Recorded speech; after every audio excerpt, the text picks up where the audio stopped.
इस खास शो में आपका स्वागत है। हम बात कर रहे हैं करीना कपूर खान से इनकी नई किताब के बारे में जिसे वो अपना तीसरा बच्चा मानती हैं, द प्रेगनेंसी बाइबल।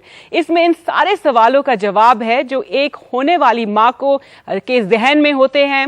इसमें खुद करीना ने अपने तजुर्बे और चुनौतियों के बारे में भी लिखा है। करीना कपूर खान, हमसे बात करने के बहुत बहुत शुक्रिया। सबसे पहले आप ये बताइए, इस किताब को लिखने का ख्याल कैसे आया आपको? आपकी सेकंड प्रेगनेंसी थी, पैंडेमिक चल रहा था, आप फिल्मिंग कर रहे थे आमिर खान के साथ, आपने घर भी शिफ्ट किया और ये किताब भी लिखी। इसके बारे में हमें जरा बताइए। किताब का आइडिया आई थिंक चिक्की ने सजेस्ट किया, चिक्की सरकार ने, उन्होंने मुझे मैसेज भेजा एंड एक्चुअली मुझे सिर्फ 15-20 मिनट लगे हाँ बोलने के लिए। Normally I think may be somebody would have said that okay, let me think about it, 1-2 दिन बाद या 1 हफ्ते बाद बताते। I think 15-20 मिनट में मैंने I just messaged her and I said that I think this is a fantastic idea and we should do it। बस मेरा यही था कि is it okay and is it all right कि if I can be as honest, क्योंकि I don't think इससे पहले कभी किसी मेन स्ट्रीम एक्टर ने अपने प्रेगनेंसीज के बारे में इतने खुल के बात किया है, जो आई थिंक सारे मदर्स, सारे औरतें I think who are waiting to listen कि actually this is what we want to hear. I think an expectant mother, what do they want? I think उन्हें क्या चाहिए? They just require that few comforting words. They want support. They want that feeling कि हाँ हमारे साथ we are not alone. That feeling needs to be there. And through this book, I hope कि I think this is the only thing that I want get जो भी expectant mothers है, जब ये किताब पढ़े I think उन्हें लगे कि that they are not alone, that they have whatever they want, whatever their questions are दिल और दिमाग में कि इस बुक में लिखा है। क्योंकि जो मैंने एक्सपीरियंस किया है मेरे दोनों प्रेगनेंसीज के साथ काफी अलग अलग थे and I have given a blow by blow account, as in I think कुछ टॉपिक्स ऐसे हैं जो I think सोचा नहीं था कि लोग will not, like people will not think that actually she would address such issues also। कौन से इश्यूज? आपने अपने बहुत सारी चुनौतियों के बारे में लिखा है, इसमें बहुत ईमानदारी से लिखा है। जो दूध पिलाने में जो दिक्कतें हुई थी शुरू में, उसके बारे में आपने लिखा। आपको 14 दिन लगे किताब में लिखा है कि जब तक आपका दूध आया। आपने अपने सेक्स ड्राइव के बारे में लिखा है कि थोड़ा आपका मोजो कम हो गया था उस दौरान, और वेट गेन के बारे में भी। तो हाँ बताइए। आई थिंक प्रेगनेंसी के वक्त I think a woman goes through 100 emotions कि क्या होगा, खास करके इस प्रेगनेंसी में जे के साथ जो हुआ था, क्योंकि हम कोविड टाइम्स में थे, तो उसका भी बहुत डर था I think, and that plays on the mind.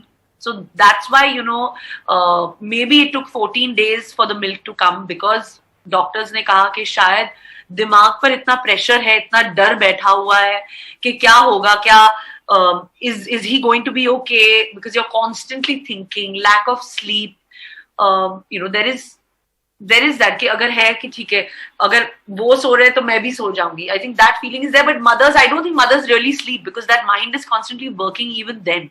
So इतने सारे issues को that happens, and that probably stops milk flow, which people actually don't think about, don't talk about also. They get scared, and this time I feel it was that pressure on the mind,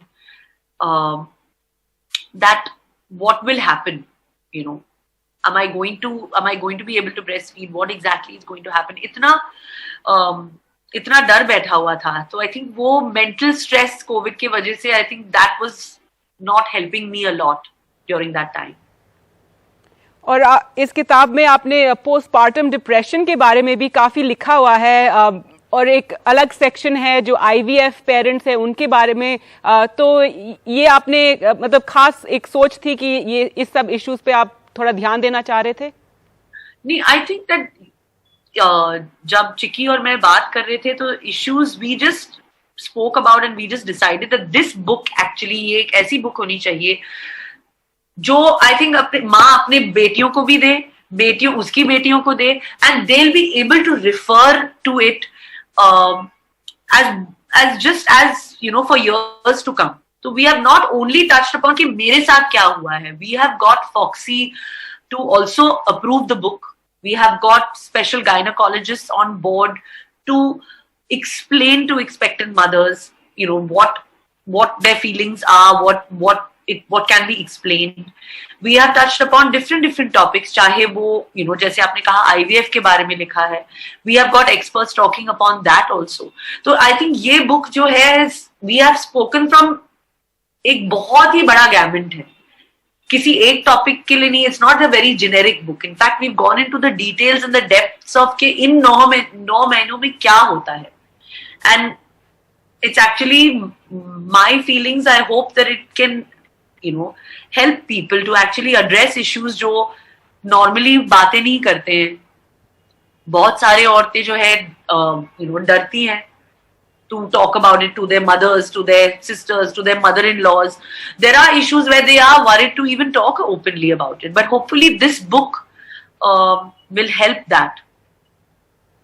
और खास कि आपने इसके बारे में बात किया है. जैसे मैंने कहा, आपने बहुत सारी अपनी चुनौतियों के बारे में जिक्र किया है किताब में. और करीना कपूर खान भी, मतलब उनके साथ भी ऐसा हुआ तो औरतों को काफी सॉलिडारिटी सी लगेगी कि ठीक है, हम अकेले नहीं हैं. Yeah. That is what it is. That was the idea. जब मैंने चिकी से बात की तो मैंने कहा कि that is the idea, because it can't be just a generic conversation where we're talking about pregnancies. I think the fact that I have been so open, and खास करके दोनों pregnancy में मैंने काफी काम किया. I've lived my life through both pregnancies. And खास करके ये है कि during Tim it was completely COVID free, and during Jay we had the 9 months of COVID lockdown. So I think it's actually, and now we have to live our life with COVID probably. आगे जाके it's not disappeared, it's not gone anywhere. So we are going to live our life. So also the fact on post delivery, what my experiences were, I think that also I'm hoping that it would help expectant mothers. जी. और आपने वजन के बारे में बहुत बात किया है, वेट गेन के बारे में. आपको कैसे महसूस हुआ? आपने काफी अपनी पिक्चर्स भी इंस्टाग्राम पे शेयर करी है जब आप जब आप प्रेग्नेंट थे उस टाइम. तो उसके बारे में आपका सोच क्या था? आप दिखाना चाह रहे थे सबको कि कोई इसमें शर्म नहीं है, मोटे सब हो जाते हैं प्रेगनेंसी के टाइम? इतनी सोच नहीं थी. I think the fact is that I just lived my pregnancies the way I wanted, and putting on weight in pregnancy, of course, one should be fit and healthy. मैंने बहुत कोशिश की जे के टाइम में कि मैंने डिसाइड किया कि मैं योगा करूंगी. मैंने 7वें महीने तक योगा किया, इनफैक्ट 8th मंथ में भी. But then I think last month में इतना that scare of okay, now I'm going to deliver, and I'm going to go to the hospital, and I'm going to get stressed because of whatever. I think मैंने कुछ ज्यादा ही खा लिया. तो I think सबसे ज्यादा वेट वो 1-1.5 महीने में मैंने पुट ऑन किया स्ट्रेस की वजह से. अच्छा, सैफ के बारे में थोड़ा बताइए. उन्होंने क्या, ये किताब पढ़ के उनका क्या कहना था? इस किताब में तो क्या बहुत आदर्श पति जैसे लगते हैं, क्या वो वाकई में ऐसे हैं? उसके बारे में बताइए. सैफ जो है बहुत ही सपोर्टिव है. इनफैक्ट मेरे सारे डिसीजंस जो भी मैं decisions लेती हूँ, I think he's been someone who is actually set an example for working औरतों के लिए. उन्होंने काफी एग्जाम्पल सेट किया है. जिस तरह से वो मुझे सपोर्ट करते हैं, जिस तरह से वो खुद कहते हैं कि अगर आपकी शूटिंग हो तो मैं तैमूर के साथ रहता हूँ. I think just that feeling of sharing and caring, sharing and giving, I think that feeling is there in what we have, what we share together, and I think वो बहुत ही important है when you have a family, when you have in a marriage, when you have 2 children. I think जिस तरह से उन्होंने मुझे support किया जब लाल सिंह चड्ढा की शूट हो रही थी, क्योंकि मुझे उसकी जरूरत थी कि तैमूर के साथ कौन रहेगा, क्योंकि मुझे फिल्म कंप्लीट करनी थी. तो the fact that he came, he supported me.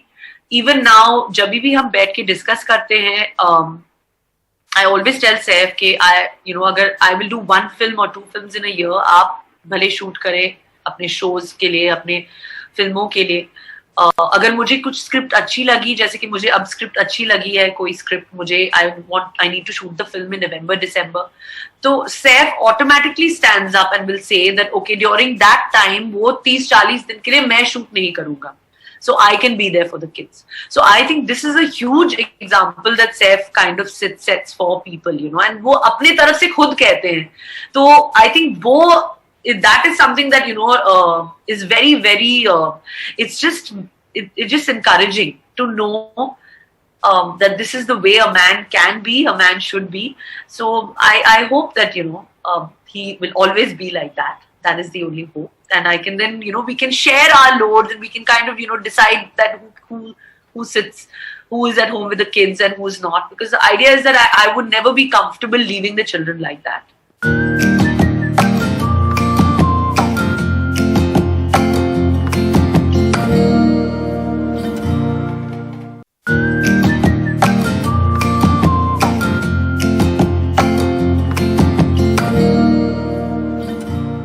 आपने अभी मेंशन किया कि आप फिल्म शूट कर रही थी प्रेगनेंसी के दौरान, ये दिल्ली में था आमिर खान के साथ, उसके बारे में बताइए, क्योंकि पैंडेमिक के बीचों बीच आप फिल्मिंग कर रहे थे। इनफैक्ट पैंडेमिक मार्च में शुरू हुआ, मार्च में हम लॉकडाउन में चले गए एंड धीरे धीरे आई थिंक सितंबर में हमने शूट रिज्यूम किया।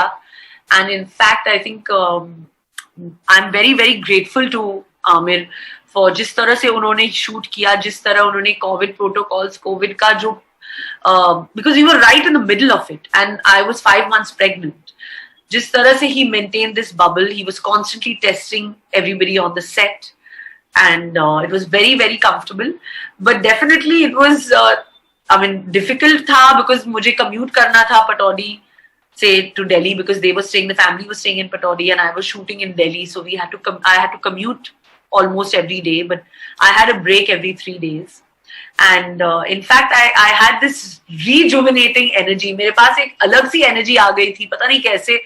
I think it was also just that feeling that okay, we've gone back to shoot, we've gone back to set, I have to give it my best. तो एक बहुत ही अलग energy सा था set पे and I really appreciate the fact that we finished the film and no one got COVID and we were all safe. अच्छा, और बड़े भाई तैमूर के क्या हाल है, उनके बारे में थोड़ा बताइए। आप किताब में भी लिखते हैं किस तरह से आपने उनके साथ बात करी कि आपके आने वाला एक भाई या बहन होगा, और अभी तक हमने जहांगीर की पिक्चर नहीं देखी है, कोई फोटो नहीं आई उनकी सामने, और तैमूर तो जन्म से भी बहुत मशहूर हो गए थे, उनकी पिक्चर सब देखते रहते हैं, बहुत पॉपुलर हो जाती है सोशल मीडिया पे। तो ये क्या आपका एक डिसीजन था आप और सैफ का कि जहांगीर की उतनी पिक्चर आप सामने नहीं लाएंगे? I think एक definitely एक conscious decision था that you know that जिस तरह का reaction हुआ था, I think it was quite overwhelming and it's overwhelming for the children also. So I think that this time we thought that you know thoda we should take it easy and there's absolutely no need. In fact also right now because we are living in COVID times, it's better हम ज़्यादा बाहर भी नहीं जा रहे जे को लेकर, तो I think there is no need and you know I mean like Saif always हमेशा मजाक उड़ाते रहते हैं कि पैपराजी की फेवरेट आप हो तो आप पोज करो, why are they after me and the 2 boys? I am like ya I know, so he is always making fun of me, so I am like okay fine, don't worry, I will pose, you all chill. So we have this ongoing thing that's constantly there with Saif and me. But ya as far as what you asked me कि Taimur how has he taken it, I think Taimur is actually बल्कि वो अभी कुछ ज्यादा ही protective हो गया है, क्योंकि आई थिंक इन 6 महीनों में ही spent a lot of time because school, there is no school, ही is constantly with him, he is in fact become like that elder brother. उनको बड़ा अच्छा लगता है that the first thing in the morning when he knows that Jay is awake, now he rushes to wake up and he rushes to go to his room. जब भी कोई उनके friend आते हैं घर पे तो he always tells him that have you met my brother and you have to say hello to my brother. So he has that protective feeling which I think, yes, I think it's amazing and of course I hope it just grows and grows. Kareena, हमसे अब बात करने के लिए बहुत बहुत शुक्रिया. Thank you so much. Thank you.